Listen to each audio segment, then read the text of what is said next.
Very good evening to all of you. So it's really a pleasure to be here. And first of all, I would like to congratulate Electronics Maker for third edition. And this is something we really need to boost the electronics mindset. And if you know, I am sure that this is well known, that 65% of the electronics in the country we are importing, right? So for a country who is a net importer, it is extremely important that whatever can be done in the country should be done in the country. Now, oil probably we can't do much about it.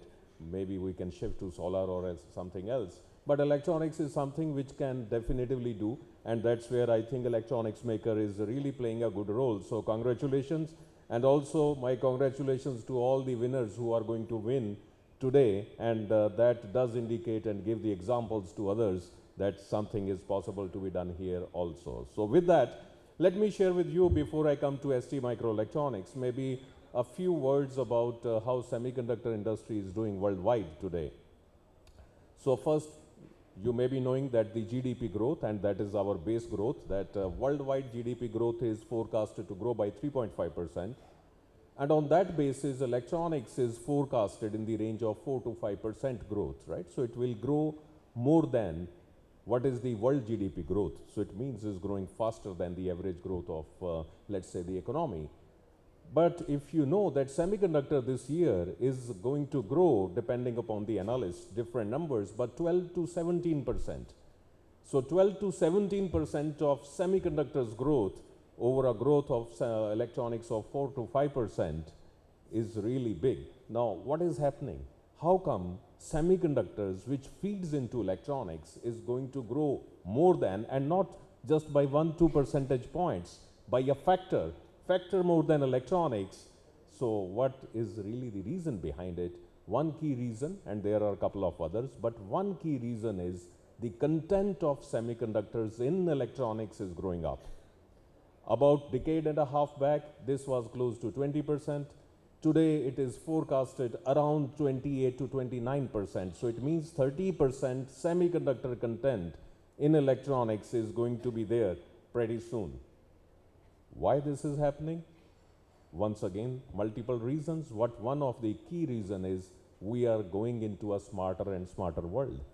And we can feel from any presentation we see here that our dimension is smarter, cognitive, products, services, self-aware, AR, VR, artificial intelligence, whatnot. So that's where smartness is the driver. And that's where semiconductor actually comes in handy. What we call smart. In our view, there are three things we need to have if we can call something smart. Sense, think, act. So sense, think, act. Now for the people coming from India, we knew this since ages, because sense were our sensory organs. We used to call it Gyanendriya, right? Act was our action related organs, and we used to call them Karmendriya. And thinking part was our mind or brain, and we used to call it Manas. And hence we gave the word Ekadashi. So you have senses to receive, senses to act, and think about it, right? And that's where actually we are moving in that direction, and that is what is making the whole thing really smart. The beauty of human mind is that we are not satisfied in just giving our senses to devices. We would like to also take senses from others.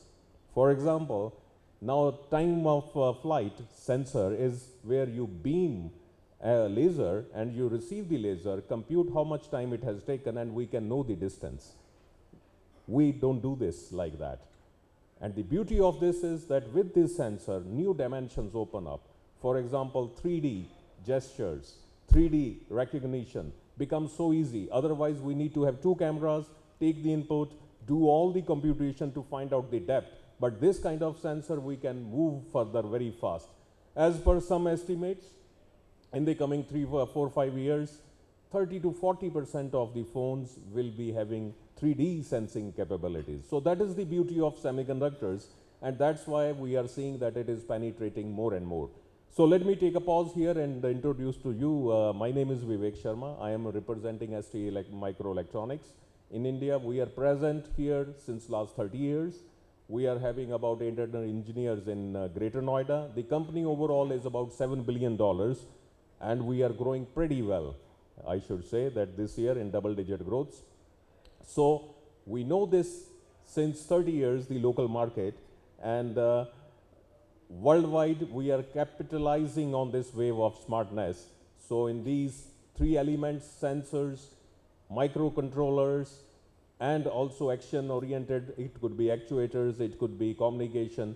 But two more things we need to make things smart, to let it work. One is the energy, like our stomach, and final one, very important, is the immunity.